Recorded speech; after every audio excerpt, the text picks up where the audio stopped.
सभांचा धडाका पुन्हा सुरू होणार आहे। आज जरांगे पाटलांच्या परभणी जिल्ह्यात 2 ठिकाणी जाहीर सभा होत आहेत।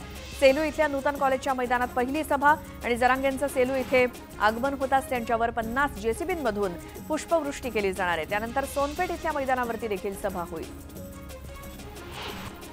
जरांगे पाटलांनी मराठा आरक्षणाच्या मुद्द्यावरती 24 तारखेनंतर आंदोलनाचा इशारा दिला। या पार्श्वभूमीवर धाराशिवमधील पोलीस ॲक्शन मोडवरती आलेत आणि यापूर्वीची ज्या आंदोलकांनी टायर जाळणं, मोर्चामध्ये सहभागी होणं अशा आंदोलनात सहभाग घेतला त्यांना प्रतिबंधात्मक नोटिसा बजावण्यात आल्या। तसंच ज्यांच्याकडे ट्रॅक्टर आहे किंवा अशा ट्रॅक्टर घेऊन जाण्याची शक्यता आहे त्यांना देखील पोलिसांनी नोटीस पाठवली आहे। राष्ट्रवादीच्या अजित पवार गटाची आज मुंबईमध्ये बैठक होणार आहे। या राज्यस्तरीय बैठकीला सकाळी 10 वाजल्यापासून सुरुवात होईल। निवडणुकांच्या पार्श्वभूमीवर होणाऱ्या बैठकीत विविध मुद्द्यांवरती चर्चा होणार असल्याची माहिती मिळते। या बैठकीला राज्यभरातील जिल्हाध्यक्ष पदाधिकारी उपस्थित असतील। सकाळी 10 वाजल्यापासून बैठक सुरू होईल।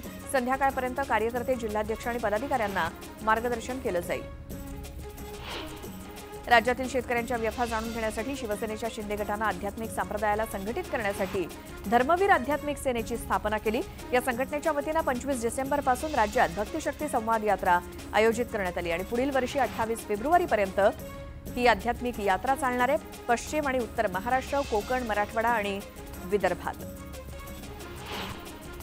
गुलाबराव पाटील यांनी जितेंद्र आव्हाड आणि संजय राऊतांवरती जोरदार निशाणा साधलाय। आम्ही शिंदे साहेबांना नेता मानतो, ते जो निर्णय घेतील त्यानुसार आम्ही त्यांच्यासोबत काम करू, तर कोणत्या पक्षावरती लढायचं, कोणत्या पक्षातून लढायचं याचं टेन्शन तुम्ही घेऊ नका, असाही टोला त्यांनी आव्हाडांना लगावला। यावेळी बोलताना त्यांनी राऊतांना सुद्धा खडेबोल सुनावले।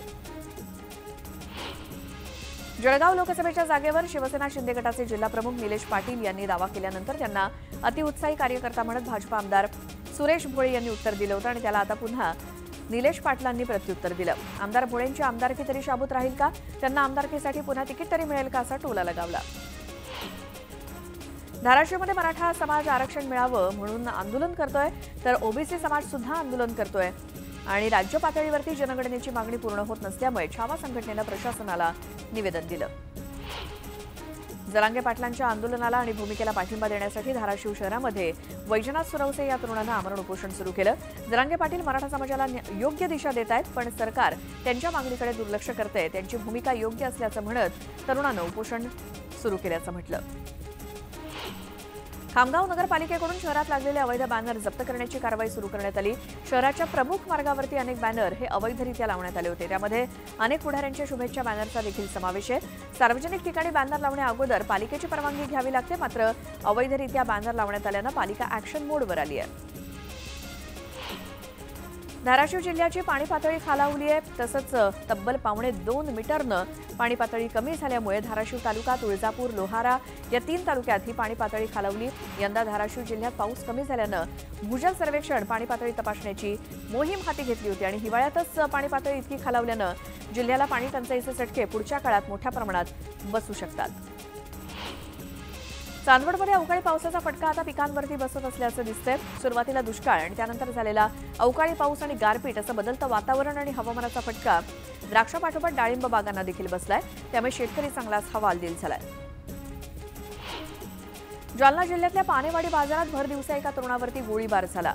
यात अमोल शिंदे गंभीर जखमी झाला, त्याच्यावर छत्रपती संभाजीनगरात उपचार सुरू आहेत। गोळी झाडण्याआधी आरोपीनं हातात पिस्तूल घेऊन बाजारात दहशत माजवण्याचा व्हिडिओ व्हायरल झालाय। बुलढाणा जिल्ह्यातील खामगावमध्ये ठिकठिकाणी मोकाट जनावरं बघायला मिळतात। पालिकेने रस्त्यावरती फिरणाऱ्या जनावरांना कोंडवाड्यात टाकण्याची कारवाई सुरू केली।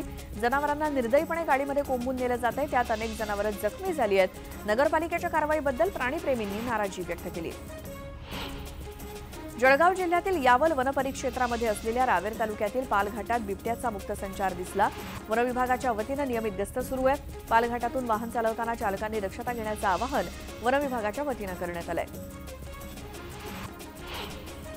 भारतात JN1 या ओमायक्रॉनच्या नव्या व्हेरियंटचे आतापर्यंत 21 रुग्ण आढळले असून गोव्यात 19 तर महाराष्ट्र आणि केरळात प्रत्येकी 1 रुग्ण आढळलाय।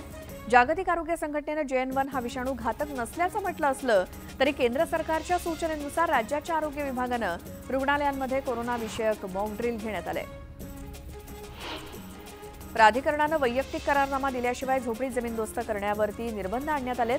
तसंच झोपड्या तोडल्यानंतर विशिष्ट मुदतीत पुनर्वसनातील इमारतींचं काम सुरू न करणाऱ्या विकासकांविरुद्ध सुद्धा कठोर कारवाई करण्याचं ठरवलंय. पात्र झोपडपट्टीवासियांना किंवा पात्र झोपडीवासियांनी भाडं आणि वैयक्तिक करारनामा मिळाल्याशिवाय झोपडी रिकामी करू नये असं प्राधिकरणानं स्पष्ट केलंय. म्हाडाच्या मुंबई मंडळानं 2020 मध्ये Bombay Dyeing textile mill, Bombay Dyeing spring mill आणि श्रीनिवास मिलमधील 3894 घरांसाठी सोडत काढली होती. या सोडतीतील विजेते गिरणी कामगार आणि त्यांच्या वारसांना जुलै 2023 पासून घराचा ताबा देण्यास सुरुवात होईल. ही सुरुवात झालेली आहे आणि 5 महिन्यांमध्ये 8 टप्प्यांमध्ये 1470 विजेते कामगार आणि त्यांच्या वारसांना घराचा ताबा मिळालाय.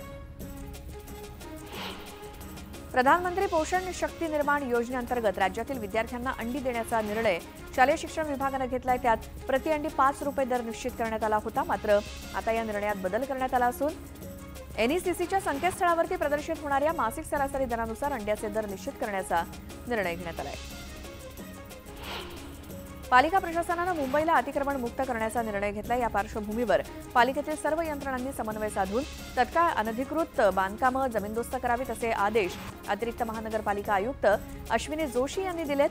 अतिक्रमण निर्मूलनासाठी आवश्यक असलेल्या संसाधनांचं योग्य नियोजन करून तत्काळ कार्यवाही सुरू करावी असे आदेश प्रशासनानं दिलेत.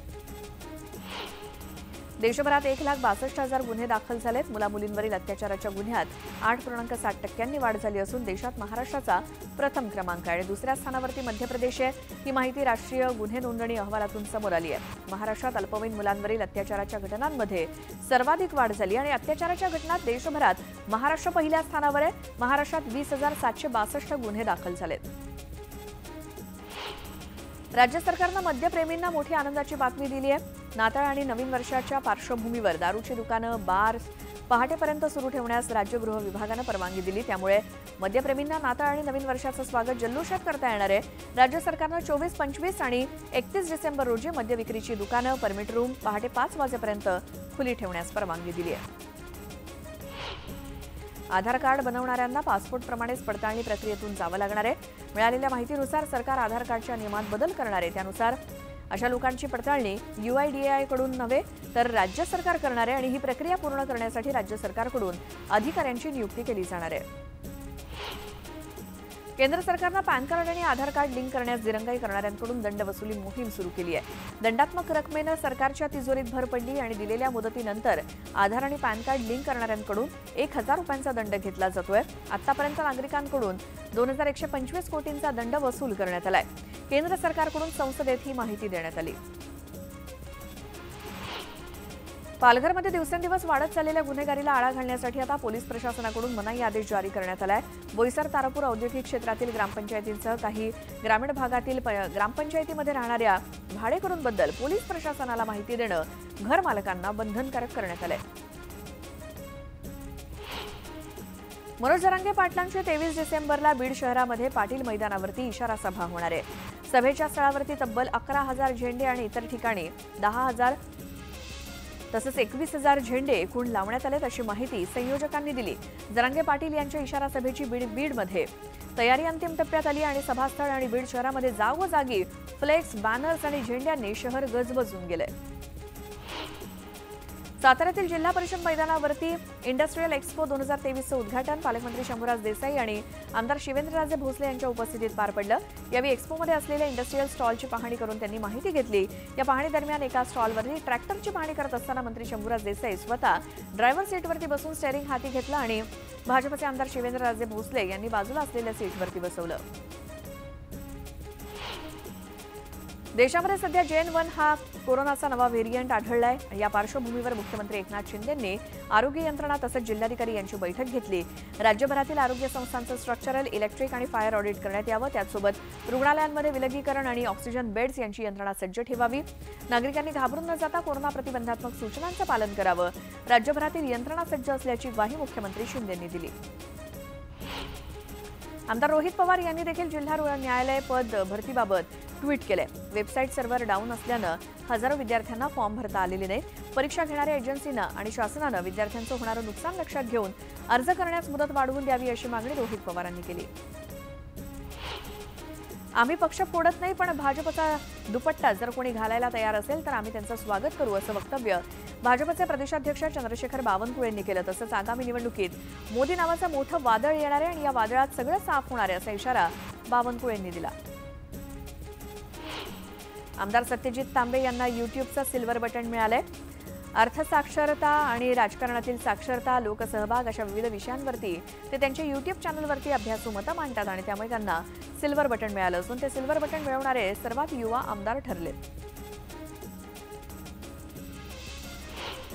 मराठा आरक्षणाच्या पार्श्वभूमीवर मंत्र्यांच्या शिष्टमंडळानं मनोज जरांगे यांची भेट घेतली आणि बराच वेळ झालेल्या चर्चेनंतरही तोडगा काही निघू शकला नाही. त्यामुळे सरकार आणि मनोज जरांगेंमधली चर्चा निष्फळ ठरली. कुणबी नोंदी असलेल्या रक्तातील सगळे सोयऱ्यांना कुणबी जात प्रमाणपत्र देण्याची मागणी जरांगेंनी केली होती, मात्र ते शक्य नसल्याचं मंत्री गिरीश महाजन यांनी सांगितलं. पुढील 5 दिवस उत्तर महाराष्ट्र आणि विदर्भात गारठा कायम राहणार आहे, तर दक्षिण महाराष्ट्र आणि मराठवाड्यातील किमान तापमानात वाढ होण्याचा अंदाज आहे. केंद्र सरकारनं पॅन कार्ड आणि आधार कार्ड लिंक करण्यास दिरंगाई करणाऱ्यांकडून दंड वसुली सुरू केली आहे. दिलेल्या मुदतीनंतर आधार आणि पॅन कार्ड लिंक करताना 1000 रुपयांचा दंड घेतला जातोय. नागरिकांकडून आतापर्यंत तब्बल 2125 कोटींचा दंड वसूल करण्यात आलाय. उच्च न्यायालयानं कानउघडणी केल्यानंतर 2 वर्षांचा आगाऊ भाडं आणि पुढील वर्षभराचे धनादेश देणाऱ्या विकासकांच्या झोपडपट्टी पुनर्वसन योजनेला परवानगी देण्याचा निर्णय घेतल्यानंतर आता प्राधिकरणानं वैयक्तिक करारनामा दिल्याशिवाय झोपडी जमीनदोस्त करण्यावरती निर्बंध आणलेत. झोपड्या तोडल्यानंतर विशिष्ट मुदतीत पुनर्वसनातील इमारतींचं काम सुरू न करणाऱ्या विकासकांविरुद्ध सुद्धा कठोर कारवाई करण्याचं ठरवलंय. दहशतवाद्यांशी झालेल्या चकमकीत भारतीय लष्कराचे 3 जवान शहीद झाले तर 3 जखमी झालेत.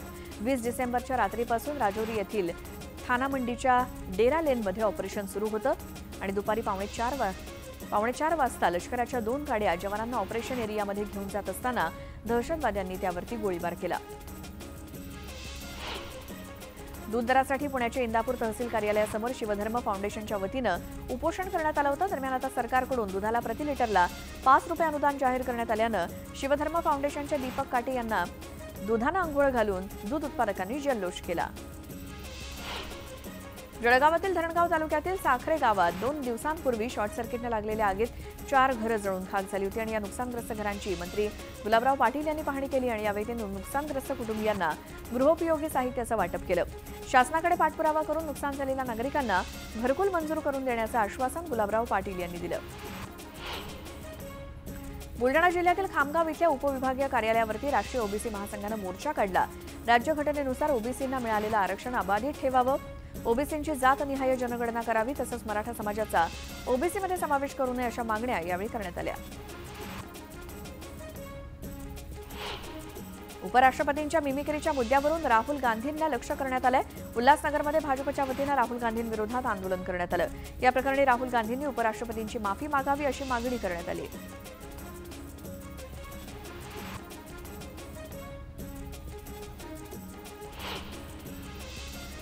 या बातम्यांसह इथे बुलेटिनमध्ये एक छोटासा ब्रेक घेऊन लगेच परत येतोय. पाहत